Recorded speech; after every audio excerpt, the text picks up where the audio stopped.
¿Qué pasa, raza? Today I'm cruising with Mr. Rabbit. We are in La Mesa, California at the Rotary Club. We are going to talk about the United Lowrider Coalition, how we started, what we've been up to, and what we're doing.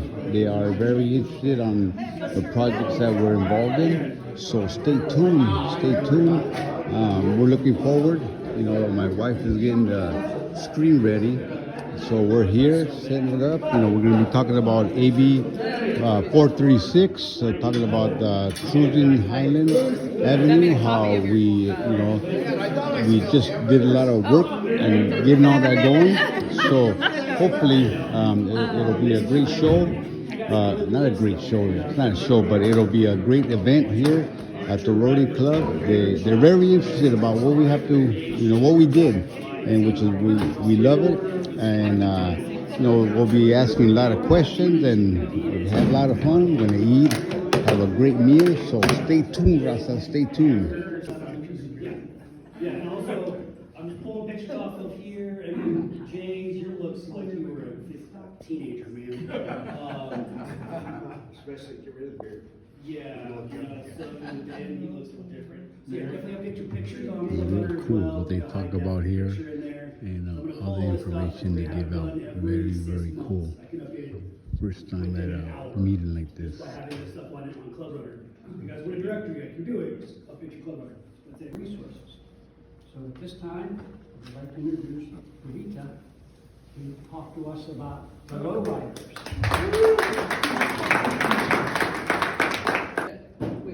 You're trying to get on the screen. It was on the It was screen. on, but now it's not. Well, push the button. What button? I don't know. Inviting us, and I asked him when I spoke with him, I said, well, he had told me that he was trying to get a hold of us for quite some time, and I go, well, how did you find me? And he goes, I Googled you. And so it's always a pleasure for us to come up and speak with anybody about the United Lowrider Coalition and how we came together. And my husband, they call him Rabbit, and he is the president, the international president for his car club, the Impalas. And we apologized. When he asked me, are we taking a car? I said no. So I apologize for that, because after this I have to go and hang up banners, and I have poles and everything in my trunk, and I didn't have time to go back at the car and all that. So I do apologize. But you know what? We have a lot of events, and there's car shows all the time, so you guys can come and see more cars. But was there, but it's like we want more. We want to continue it. We want to show that people who ride and drive lowriders, we all have our jobs, we own homes, we're family, we have children, we have grandchildren. I have a great granddaughter. So we're normal people, and sometimes Normal. we're thought of as gang members or something like that. No, and then some people say, oh well, that's your hobby. No. Lowriding is part of our culture, it's our lifestyle. My husband and I have been lowriding since we were 14, 15 years old.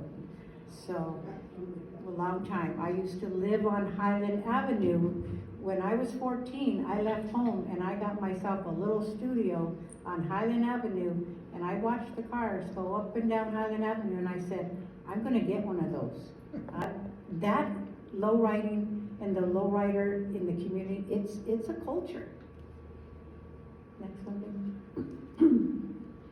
So this is, I'm not gonna go all into that, but we were established in January of 2021.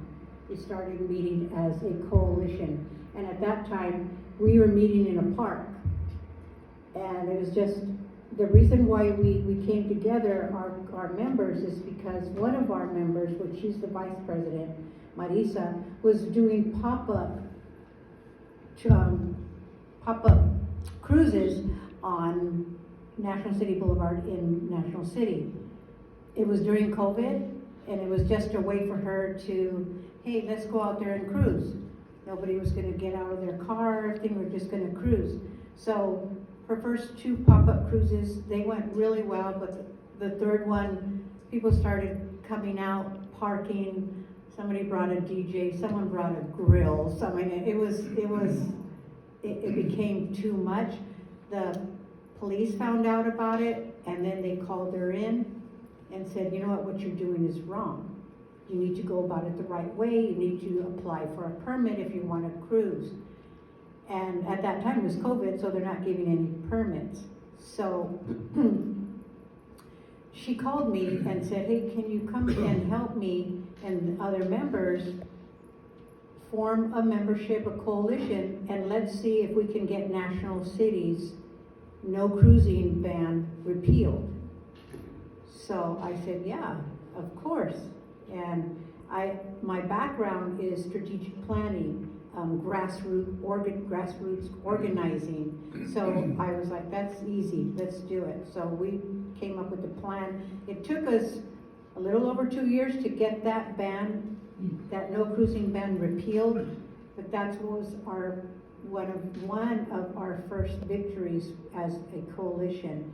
And we were having problems during that time trying to get it repealed. So when Assembly Member David Alvarez when he went into office, we said, we need to talk to him. We need to set up a meeting. So a few of us went and we spoke to him. We told him, we're having problems in National City getting this ban repealed. Can you help us put together a bill that will help the whole state of California? And then he was like, yes. And so he named the bill, Cruising is Not a Crime. Because cruising is not a crime. although, if you're cruising and you do something against the law, well, yeah. But cruising has never been a crime. So he put together the bill, AB 436, and we are working with that on a statewide alliance with several other car clubs and coalitions throughout the state of California to get this done, because you have to work with your assemblymen, you have to work with your Senate. So there's a lot of parts to it. I'm sure some of you guys know how a bill goes. It's intense, but it's a lot of work. So we're starting this one, and eventually the mayor in National City said, oh, that bill's gonna pass. I think we better repeal the ordinance in National City.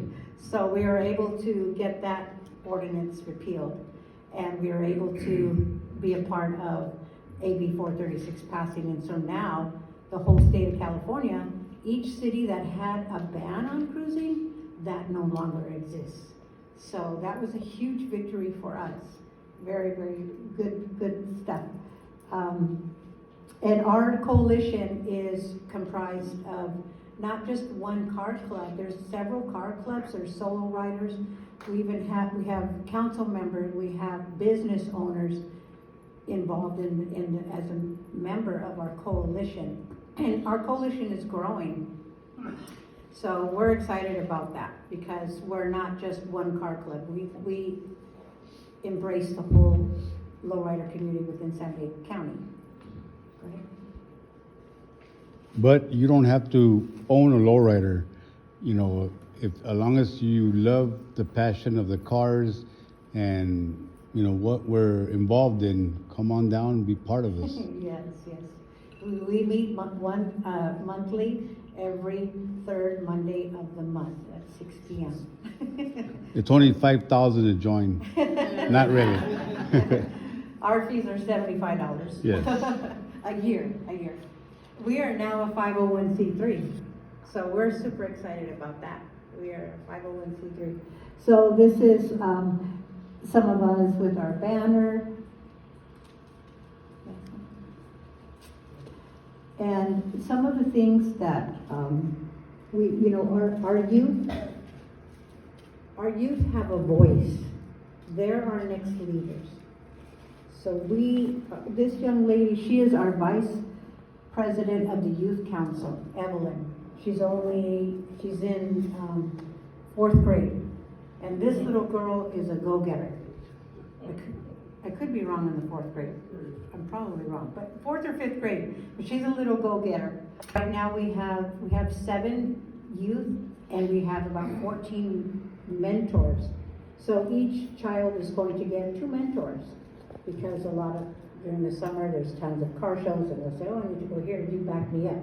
But, so the hope, it's a leadership program for these kids that are gonna be part of it. We have girls and boys, ages 12 to 17. They're gonna build their own lowrider bike. But we're using some curriculum that is based out of Kansas City. And we're also a part of a nationwide coalition that we meet on Zoom once a month. And then we go out to Albuquerque, or we're gonna be going to Kansas pretty soon, but they have bike clubs. So we get a lot of help and support, because they have, and it's all about the relationship between law enforcement and the lowrider community, and bringing the kids in so that they can see, you know what, law enforcement is you. We want to help you continue your education and make sure you stay in school. When I was 15, I got pregnant, so I understand where they're coming from. At that time, I didn't know what I was doing, and so I had no kind of guidance, I had no kind of support. So we want to be there as a member, coalition member, to help support these girls. And we support a lot of other things too, but this one is really super exciting for us, because it's, we just love to bless. And during Christmas, we blessed their children, and diapers, and baby clothes, and gifts, and toys. So we did that for them. Then we are going to have a lowrider exhibit May 18th in the National City Library. We are asked to put together an exhibit. So they've opened up the whole library for us, and we are going to show the history of lowriding in National City, the history of the repeal of the no cruising ban, and then the history of the AB 436 passing. So we have things that memorabilia from way back in the day. When my husband, you know, he has things that, you should see his garage, it's a museum. So some of those things, you know, from way back when he was young, posters and trophies and things that a lot of us were involved with way when we were younger. Things that were happening even when some of us weren't born, you know, or some of young. So we're just putting that exhibition together, and we have a car show, music, tacos, you know, vendors. Yes. What year did the lowriders start, people making their cars that way? What was To tour the college, they can enroll if they'd like, but in the parking lot will be all the classic cars, and everybody who takes a car, no matter what kind it is, next to them they're going to be dressed in their career outfit, whether they're a nurse, a lawyer, a police officer, firefighter, and showcase their career, and let all the students know that this is what I do for a living. I got this education, and this is how, you know, I was able to get my lowrider. Because there's a lot of kids who say, I want a lowrider. Well, you know what they don't understand? You gotta work for it. You know, my husband's car is over $100,000, so it's valued at that with all the work that he puts into it. And so we want to showcase, let them know that education is important. You can have fun at the same time. So we have a DJ, Javier the X-Man, he's on Magic Man. He's one of our board members. So we're blessed to have him bring a system and DJ there for us. But that's going to be another thing that we do for our kids. And then we're working on our documentary. So we have a camera crew coming out at a lot of our events and just filming. And it's going to be about a 90-minute documentary. And so we're excited about that. Probably won't come out until next year, we've just barely started in January filming. But it's based out of the key person will be our vice president, Marisa, the one who started the pop-up cruises. And so it's based around her and how we all came in and how we're a part of that.